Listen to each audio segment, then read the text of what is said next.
En este vídeo seguimos hablando de las fosas nasales.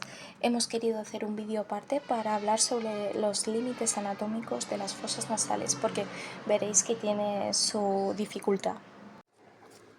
Aquí tenemos una tabla donde resume los límites anatómicos de las fosas nasales.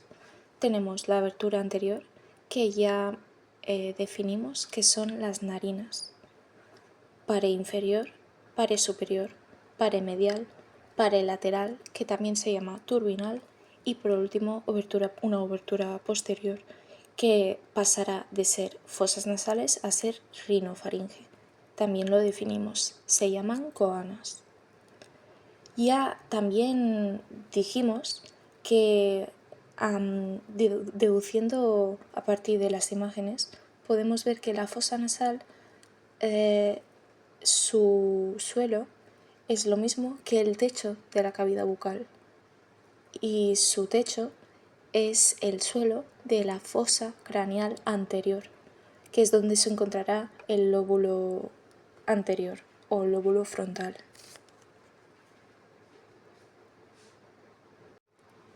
Vamos a empezar a definir muy bien cada pared, es decir, cada pared de qué está formada.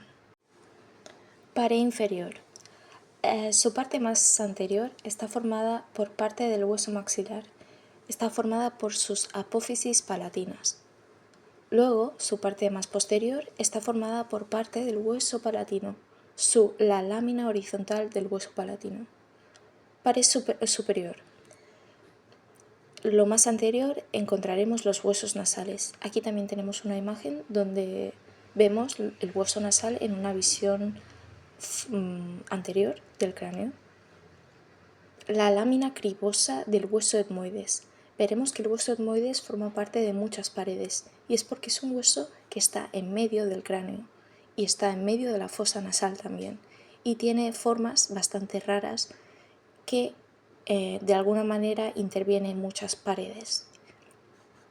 Por tanto, en la pared superior tenemos la lámina cribosa, que es la misma superficie de hueso que atravesarán las fibras nerviosas del par craneal primero, que nos darán sensaciones de olor.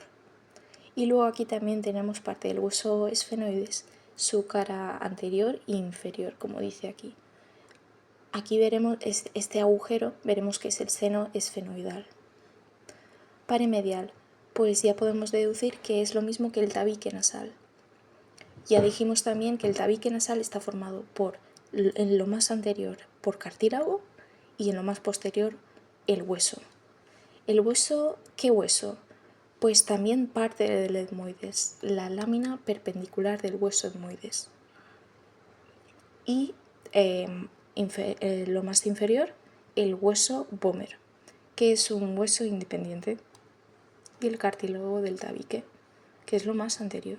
Si empezamos a hacer cortes coronales de la fosa nasal, si hacemos un corte coronal muy anterior, solo cogeremos un corte donde veremos cartílago, pero si es un corte coronal más posterior, es hueso.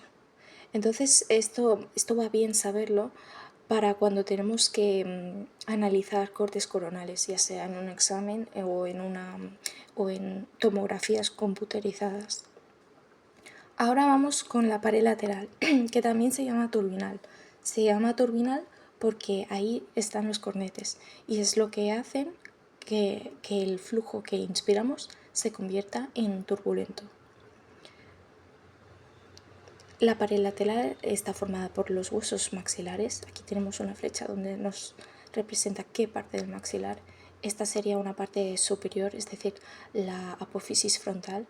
Aquí tenemos una visión del cráneo anterior donde nos marca todo el hueso maxilar. El hueso maxilar, tanto como el etmoides, es un hueso complicado. Conviene saber su forma y recordar este hueso de primer curso de medicina. El hueso unguiso-lacrimal es lo mismo, es un hueso muy pequeño que está lateralmente al nasal. Los cornetes nasales superior y medio y inferior. Aquí vemos un paréntesis para explicar estos cornetes. El superior y el medio son parte del etmoides, son relieves de este mismo hueso que hemos dicho que es un poco difícil, pero el cornete inferior es independiente. En la pared lateral también encontraremos el hueso palatino, que volvamos a recordar, su lámina horizontal forma la parte más posterior de la pared inferior, entonces todo lo demás lo encontramos en la pared lateral o turbinal. Y parte del hueso esfenoides, que específicamente sería esta parte de aquí, que son las apófisis pterigoideas. Y para terminar tenemos la abertura posterior, que ya hemos dicho que son coanas. Aquí vamos a introducir el concepto de meato. El meato son los espacios que dejan los cornetes entre ellos. Por tanto, aquí tenemos el meato nasal inferior, que es el espacio entre el cornete inferior y el suelo de las fosas nasales. El meato nasal medio es el espacio que dejan los cornetes nasales medio e inferior. Y el meato nasal superior es el espacio entre el cornete medio y superior. Luego tenemos otro espacio que ya no lo decimos meato, sino que lo decimos receso esfenoetmoidal. Es el espacio que deja el cornete superior con el techo de la fosa nasal. Ahí veremos que también es un punto de drenaje del seno esfenoidal. En la imagen ya vemos que el seno esfenoidal está al lado de este punto anatómico. Ahora, ya para finalizar, vamos a hablar muy rápidamente sobre las consecuencias clínicas. Son muy típicas la clínica en esta zona, porque como podemos ver aquí, las fracturas son típicas. ¿Por qué? Porque ya vemos en este corte coronal que las paredes del cráneo son muy finas, se pueden romper con facilidad. Entonces el contenido de cada uno de estos huecos se pueden comunicar. Por ejemplo, si se rompe el suelo de la órbita, pues el globo ocular puede ir a parar al seno maxilar.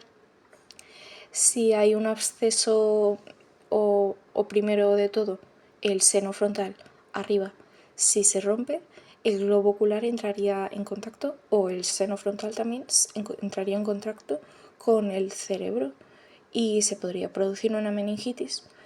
Y abajo, si hay un absceso dental, pues este entrará en contacto con el seno maxilar. Las sinusitis también son una clínica muy típica de los senos paranasales. Y ya a la derecha también tenemos que los senos paranasales drenan su contenido, que es moco, en los meatos. Ahí también tenemos mucha clínica, porque si este conducto de drenaje se obstruye por alguna razón, entonces se inflamará el seno, y eso es lo que se denomina sinusitis. Pero esto es clínica, esto no entra per se en el examen de anatomía en segundo de medicina, simplemente es una forma de entender la anatomía, porque si entiendes la anatomía tú puedes deducir estas consecuencias clínicas.